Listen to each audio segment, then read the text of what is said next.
Increment और decrement operator का students आपको बहुत ज्यादा प्रोग्राम्स आते हैं और कहते हैं इसका आउटपुट बताओ। इसकी मैं आपको एक और अभी चीज बताऊंगा, बड़ी इंपॉर्टेंट चीज है, स्टूडेंट्स बहुत इस पे कंफ्यूज होते हैं, ठीक है।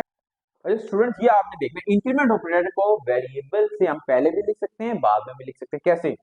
हम प्लस प्लस ए करके भी लिख सकते हैं, हम ए प्लस प्लस करके भी लिख सकते हैं, ठीक है। अगर मेरे पास int A is equal to 2 है, मैं ये लिखूंगा फिर भी ए की वैल्यू 3 हो जाएगी, मैं ये लिखूंगा फिर भी ए की वैल्यू क्या हो जाएगी, 3 हो जाएगी। इसी तरह हम डिक्रीमेंट ऑपरेटर को भी हम यूं भी लिख सकते हैं और हम यूं भी लिख सकते हैं, ठीक है। काम एक ही करेगा, ठीक है, काम क्या करेगा, एक ही करेगा। डिफरेंस क्या है इनमें? देखो ए की वैल्यू बढ़ेगी बढ़ेगी, वो 2 होनी ही होनी है, इस केस में 3 होनी ही होनी है, इस केस में वो 1 होनी ही होनी है, एक कम होनी है। बट डिफरेंस क्या है यहाँ पे? देखिए पहले वो लग रहा है इंक्रीमेंट ऑपरेटर, देन आ रहा है वेरिएबल, यहाँ पहले वेरिएबल आ रहा है फिर इंक्रीमेंट ऑपरेटर, ए की वैल्यू चेंज हो रही है। बट इसके असाइनिंग में फर्क है। वो कैसे फर्क है वो हम देख लेते हैं, बड़ी इंपॉर्टेंट ये चीज है। यहाँ पे मैं लिखता हूँ int A equal to 2, int B equal to 3, int C equal to 1। यहाँ पे मैं लिख देता हूँ C equal to plus plus A, ठीक है स्टूडेंट्स। यहाँ मैं लिख देता हूँ B equal to A plus plus, और यहाँ पे अब मैं कर देता हूँ सी आउट ए बी और सी, ठीक है। अब स्टूडेंट देखिए यहाँ पे क्या हो रहा है हमारे पास, ए 2 है शुरू में, बी 3 है, सी 1 है। अब सी के अंदर क्या स्टोर हो रहा है? प्लस प्लस ए, प्लस प्लस ए स्टोर हो रहा है। अब ए क्या है मेरे पास? ए मेरे पास 2 है ना, प्लस प्लस ए का मतलब ए की वैल्यू यहाँ पे क्या होगी मेरे पास? 3 होगी, 3 होगी। देखिए पहले प्लस 1 हो रहा है फिर ए आ रहा है, ठीक है। अगर ए प्लस प्लस भी होता फिर भी ए 3 होती, क्योंकि ऊपर मैंने आपको बताया। अब यहाँ पे सी को क्या साइन हो जाएगा? सी को यहाँ पे असाइन हो जाएगा 3, ठीक है। पहले इंक्रीमेंट लगा फिर ये आया, फिर असाइन हुआ, फिर 3 आ जाएगा। 3 में अब क्या हो गया? 3 हो गया, ए में भी 3 हो गया, ठीक है। अब यहाँ पे देखें B is equal to A plus plus, A में क्या है? लास्ट 3 पड़ा है ना, पहले तो ए है लेकिन यहाँ पे 3 हुआ है, 3 पड़ा हुआ है ए में। अब देखो 3 प्लस प्लस हो रहा है 4, मीन्स ये जो ए है ये तो क्या हो गया? 4 हो गया। बट एक चीज आपने याद रखनी है, यहाँ पे इक्वल टू के बाद ए है ना, ए की वैल्यू ऊपर 3 थी, ये 3 इसको असाइन होगी, ठीक है। क्या साइन होगी? इसको 3 असाइन होगी। अब इस केस में क्या था? पहले इंक्रीमेंट लगा था फिर ए की वैल्यू असाइन हुई थी, इसको इंक्रीमेंट लग के यहाँ पे पहले वैल्यू असाइन हुई है, देन इंक्रीमेंट लगा। अब जो आपके पास आउटपुट आएगा, आउटपुट आपके पास क्या आएगा? ए 4 आ जाएगा, बी 3 आ जाएगा आपके पास, सी भी 3 आ जाएगा, ठीक है स्टूडेंट। ऑपरेटर्स क्या होते हैं? रिलेशनल ऑपरेटर्स हमारे पास दो वैल्यूज को आपस में कंपैरिजन करवाने के लिए होते हैं, ठीक है। दो वैल्यूज को आपस में कंपैरिजन करवाने के लिए होते हैं, बट सेम डाटा टाइप की दो वैल्यूज। सेम डाटा टाइप मतलब इंट है तो इंट की दो वैल्यूज आपस में कंपेयर होंगी, फ्लोट है तो फ्लोट दो वैल्यूज आपस में कंपेयर होंगी, ठीक है स्टूडेंट्स। रिलेशनल ऑपरेटर क्या है हमारे पास? Compare two values of same data type, ठीक है। डेटा टाइप मतलब इंट है तो दो इंट की वैल्यूज को आपस में कंपेयर करेगा, फ्लोट है तो दो फ्लोट की वैल्यूज को आपस में कंपेयर करेगा, ठीक है। कभी भी फ्लोट और इंट का आपस में कंपैरिजन नहीं होगा स्टूडेंट्स, ये आपने याद रखना है। अब रिलेशनल ऑपरेटर्स हमारे पास कौन कौन से हैं वो हम देख लेते हैं, ठीक है। नंबर 1 जो रिलेशनल ऑपरेटर है मेरे पास वो है इक्वल इक्वल टू, ठीक है। नंबर 2 हमारे पास जो है वो है less than. Number 3 greater than. Number 4 less than equal to. Number 5 greater than equal to. Number 6 not equal to. ये हमारे पास 6 टाइप्स के रिलेशनल ऑपरेटर्स हैं, जो दो वैल्यूज को सेम डाटा टाइप की दो वैल्यूज को आपस में कंपेयर करते हैं। कंपेयर करने के बाद इसका और क्या फायदा है रिलेशनल ऑपरेटर्स का? हमें इनका ये फायदा है, दो वैल्यूज को आपस में कंपेयर करते हैं, फिर उनकी बेस पे डिसीजन लेते हैं, मतलब ट्रू या फॉल्स को रिटर्न करते हैं दो वैल्यूज को कंपेयर करा के, ठीक है। अब ये हम देखते हैं कैसे ट्रू या फॉल्स को रिटर्न करवाते हैं, एक एक करके हम तमाम ऑपरेटर्स को देखते हैं यहाँ पे साथ ही।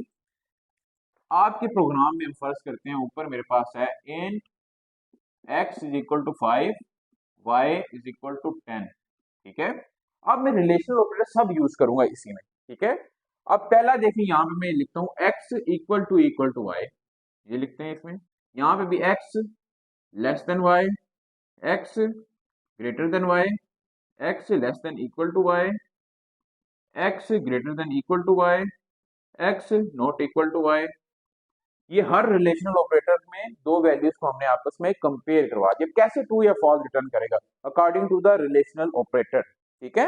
अब ये देखें, ये केस क्या, x is equal to y। जो हमारे पास सिंपल इक्वल टू था वो कौन सा था, वो था हमारे पास असाइनमेंट ऑपरेटर था।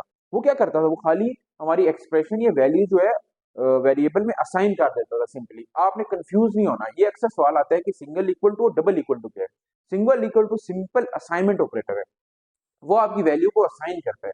जो कि डबल इक्वल टू है वो हमारे पास कौन सा रिलेशनल ऑपरेटर है, ये दो वैल्यूज को आपस में कंपेयर करता है। अब यहाँ पे देखिए x इक्वल टू y है।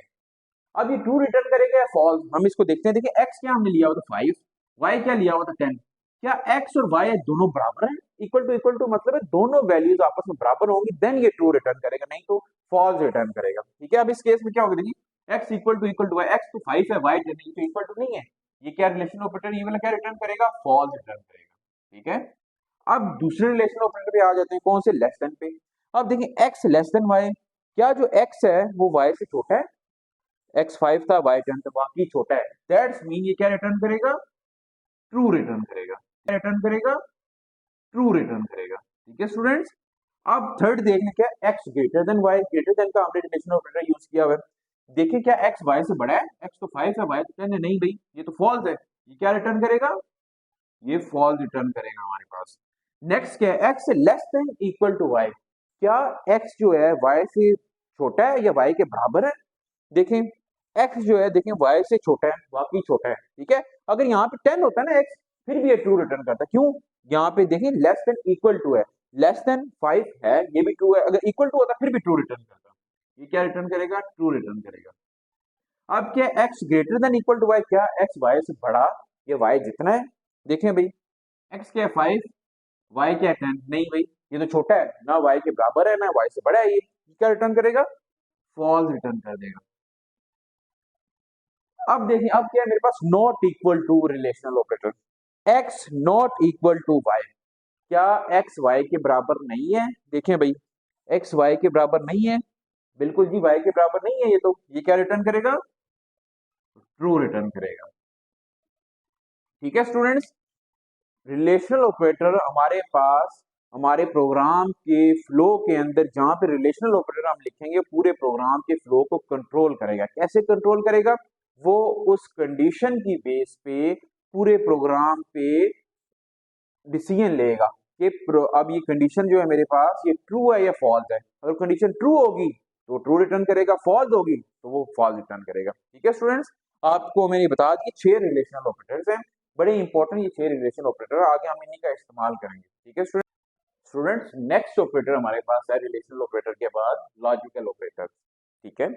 लॉजिकल ऑपरेटर्स का बेसिकली कंसेप्ट रिलेशनल ऑपरेटर के साथ ही जुड़ा हुआ है। रिलेशनल ऑपरेटर में हमने क्या किया था, दो वैल्यूज को आपस में कंपेयर किया था ना, कंपेयर किया था, वो जो दो वैल्यूज को आपस में कंपेयर किया था वो एक कंडीशन मेरे पास बनती थी, ठीक है।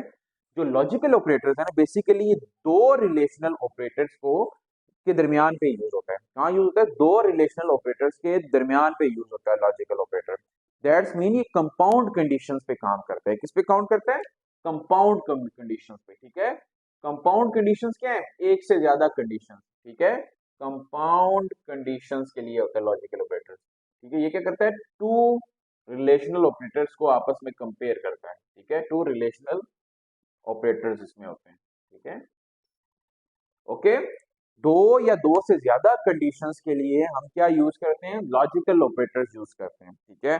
इसमें क्या होता है, दो या दो से ज्यादा हमारे पास रिलेशनल ऑपरेटर्स को आपस में कंपैरिजन होता है उनका, ठीक है। हमारे पास कौन कौन से लॉजिकल ऑपरेटर्स हैं उसको हम देख लेते हैं। नंबर 1 एंड, कौन सा लॉजिकल ऑपरेटर है, एंड लॉजिकल ऑपरेटर। इसका सिंबल क्या होता है आपने याद रखना, इसका सिंबल होता है C++ में इस तरह, दो बार हम एंड लिखते हैं, ठीक है। नंबर 2 हमारे पास जो है वो है और लॉजिकल ऑपरेटर। और का सिंबल होता है इस तरह, ठीक है, इस तरह और का सिंबल होता है। नंबर 3 हमारे पास है नॉट, ठीक है, नॉट लॉजिकल ऑपरेटर। नॉट का सिंबल होता है यू, ठीक है, नॉट लॉजिकल ऑपरेटर। अब मैंने जैसे आपको बताया दो या दो से ज्यादा रिलेशनल ऑपरेटर्स के दरमियान पे ये काम करते हैं। कैसे काम करता है इसको हम देख लेते हैं। देखें, ये मेरे पास एक कंडीशन आ गई, ये बीच में आ जाएगा एंड लॉजिकल ऑपरेटर, ठीक है। देन ये हमारे पास आ गई दूसरी कंडीशन, ठीक है। ये एक कंडीशन आ गई मेरे पास, कंडीशन 1, ये आ गई कंडीशन 2 आ गई, ठीक है। अब इसमें देखें कैसे काम करता है दो कंडीशन पे, इसकी हम छोटी सी कभी एग्जांपल ले लेते हैं। अब यहाँ पे देखें x less than greater than equal to 10 and x less than equal to 20, ठीक है। अब ऊपर में फॉर एग्जांपल यहाँ पे लिख देता हूं इंट x इक्वल टू 40, ठीक है, ये मैं लिख देता हूं। अब मैं एंड का कंडीशन, एंड का ऑपरेटर लॉजिकल ऑपरेटर लगाता हूं। स्टूडेंट्स एक और बात आपने याद रखनी है, एंड का जो लॉजिकल ऑपरेटर लगेगा जब दो कंडीशंस के दरमियान पे, तो ये क्या करेगा, जब तक दोनों कंडीशंस ट्रू नहीं होंगी तब तक ये रिजल्ट आगे ट्रू रिटर्न नहीं करेगा। दोनों कंडीशंस में से कोई एक कंडीशन भी फॉल्स होगी तो ये आपका फॉल्स रिटर्न करेगा आगे, ठीक है। अब ये देखें दो कंडीशन है, अब ऊपर x क्या है 40 है ना।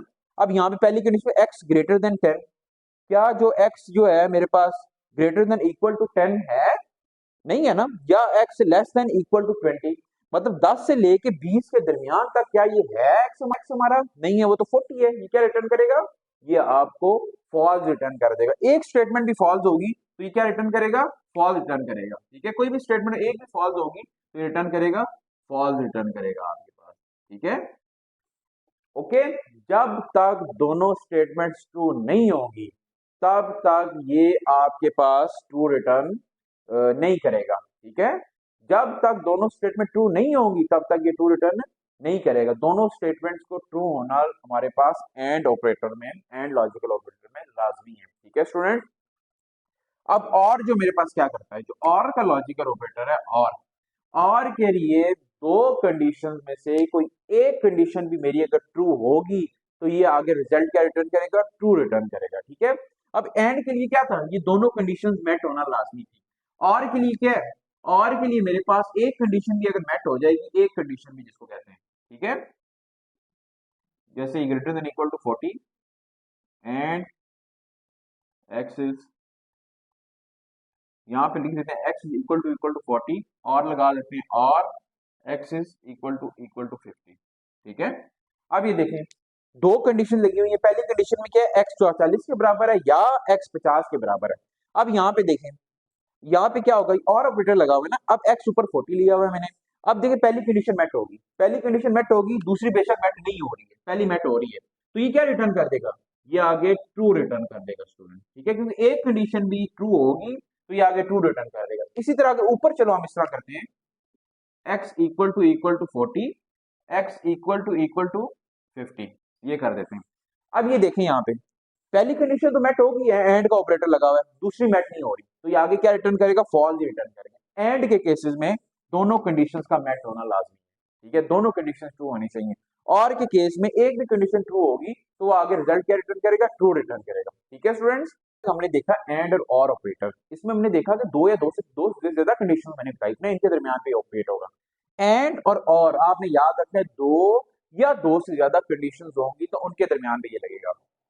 वेयर एज जो नॉट का ऑपरेटर है हमारे पास, नॉट का ऑपरेटर सिंगल एक कंडीशन के साथ काम करेगा। अगर वो कंडीशन फॉल्स होगी देन ये ट्रू रिटर्न करेगा, अगर वो कंडीशन ट्रू होगी देन ये फॉल्स रिटर्न करेगा। कैसे वो देख लेते हैं। मेरे पास एक कंडीशन है जी, यहाँ पे कंडीशन हमारे पास है, नॉट लगाया मैंने x is less than y, ठीक है, ऊपर मैंने यहाँ पे लिखा हुआ है x is equal to 5, y is equal to 10।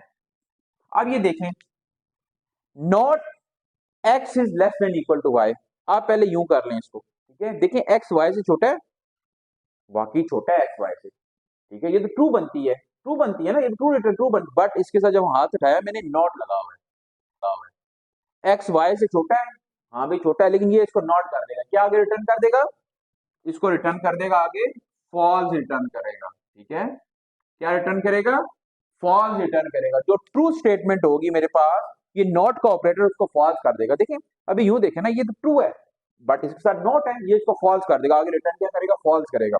अगर यहाँ पे होता है x is greater than y, ठीक है, देखिए एक्स क्या वाई से बड़ा है, नहीं बड़ा ना, नहीं बड़ा, ये तो फॉल्स है, बट नॉट ऑपरेटर लगा हुआ है, ये क्या इसको रिटर्न कर देगा, ट्रू रिटर्न कर देगा, ठीक है स्टूडेंट्स, क्या रिटर्न कर देगा, इसको ट्रू रिटर्न कर देगा, जो कंडीशन मेरे पास ट्रू होगी उसको ये फॉल्स कर देगा, जो कंडीशन मेरे पास फॉल्स होगी उसको ये ट्रू कर देगा, ठीक है स्टूडेंट्स। फ्रेंड्स लास्ट हमारे पास जो ऑपरेटर है वो है टर्नरी ऑपरेटर।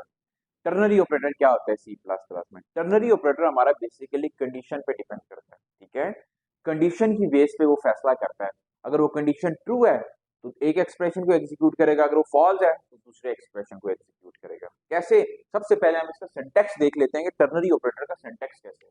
इसमें ऐसे होगा, सबसे पहले हमारे पास आएगी कंडीशन, क्या आएगी, कंडीशन आई सबसे पहले, और क्वेश्चन मार्क आ गया, क्वेश्चन मार्क आ गया, यहाँ पे आ गया एक्सप्रेशन वन, वन आया, एक्सप्रेशन वन आ गया, इधर कॉलन आ गया हमारे पास, ठीक है, फिर आ गया मेरे पास एक्सप्रेशन टू, ठीक है, क्या आ गया मेरे पास, एक्सप्रेशन टू आ गया और सेमी कॉलन, ठीक है। अब ये क्या करेगा, यहाँ पे जो कंडीशन होगी मेरे पास, कंडीशन अगर तो ये कंडीशन ट्रू है, अगर ये कंडीशन ट्रू है तो एक्सप्रेशन वन को एग्जीक्यूट करेगा, ठीक है स्टूडेंट्स, किसको एग्जीक्यूट करेगा, एक्सप्रेशन वन को एग्जीक्यूट करेगा। अगर ये कंडीशन फॉल्स है तो ये एग्जीक्यूट करेगा एक्सप्रेशन टू को, ठीक है, अगर ये कंडीशन फॉल्स है तो एक्सप्रेशन टू को एग्जीक्यूट करेगा, अगर ये कंडीशन ट्रू है तो एक्सप्रेशन वन को एग्जीक्यूट करेगा, ठीक है। कैसे, हम इसकी छोटी सी एक एग्जांपल लेके, ठीक है, मैं यहाँ पे लिखता हूं int x is equal to 5, y is equal to 10, ठीक है स्टूडेंट्स, यहां पे मैं कर देता हूं कंडीशन, हम यहाँ पे एक बना लेते हैं, एक वेरिएबल ले लेते हैं z का भी, अब हम यहाँ कर लेते हैं z इक्वल टू, कंडीशन में बना देता हूँ x लेस देन y, ठीक है, ये कंडीशन बन गई, ठीक है, कंडीशन बन गई, क्वेश्चन मार्क आ गया, ये लास्ट में लगाना है, क्वेश्चन मार्क आ गया भी एक्सप्रेशन वन, एक्सप्रेशन वन मेरे पास क्या है, एक्सप्रेशन वन हम कर देते हैं यहाँ पे x प्लस वाई, ठीक है, colon x minus y, semicolon, ये क्या होगा स्टूडेंट्स, ये देखना आपने, अगर x y से छोटा होगा, मींस x y से छोटा होगा, ट्रू होगी, तो कौन सा एक्सप्रेशन चले, expression one, x plus y हो, ठीक है, ये दोनों आपस में प्लस हो जाए, ठीक है स्टूडेंट्स। अगर x y से छोटा ना हो, कंडीशन फॉल्स हो जाती है तो माइनस हो, ठीक है। अभी यहां पे हम करते हैं सी आउट z, ठीक है, अब ये क्या होगा स्टूडेंट्स, आपको गौर से देखना है, x 5 है ना, y 10 है, देखिए 5 10 से छोटा है, छोटा है, ट्रू होगी कंडीशन, कंडीशन ट्रू होगी, कौन सा एक्सप्रेशन चला, ये चला x प्लस वाई हो गया, मतलब 10 प्लस 5 15 हो गया, 15 z के अंदर आ गया, ठीक है। अब सी आउट z है, आंसर क्या आ जाएगा स्क्रीन पे, 15 आ जाएगा, ठीक है स्टूडेंट्स। अगर यहाँ पे मैं लिख देता हूँ 15, x की जगह 15 लिखा, अब देखें क्या ये एक्सप्रेशन ट्रू है, नहीं ट्रू, अब तो ये ट्रू नहीं है, 15 तो y से छोटा नहीं है, x तो y से छोटा नहीं हुआ, फिर कौन सा एग्जीक्यूट होगा, फिर आपके पास एग्जीक्यूट होगा ये वाला x माइनस वाई वाला, x माइनस वाई क्या है, 15 माइनस 10 5 आया, 5 आया, 5 असाइन हो गया z को, अब आउटपुट क्या आएगा मेरे पास, 5 आएगा, ठीक है स्टूडेंट्स, ये आपने याद रखना है, टर्नरी ऑपरेटर बड़ा ही इंपॉर्टेंट ऑपरेटर है, कंडीशन पे भी बेस करता है, कंडीशन पे, अगर कंडीशन ट्रू है तो फर्स्ट एक्सप्रेशन चलेगा, ठीक है, और कंडीशन फॉल्स है तो सेकंड ऑपरेटर एक्सप्रेशन चलेगा, ठीक है स्टूडेंट्स। उम्मीद करता हूँ स्टूडेंट्स के ऑपरेटर्स का आपको समझ आ गया होगा कि सी प्लस प्लस में ऑपरेटर्स कौन कौन से होते हैं और उनके फंक्शंस क्या हैं। मजीद ऐसी वीडियोस देखने के लिए मेरे चैनल को सब्सक्राइब करें और बेल आइकन पे क्लिक करें। Thank you.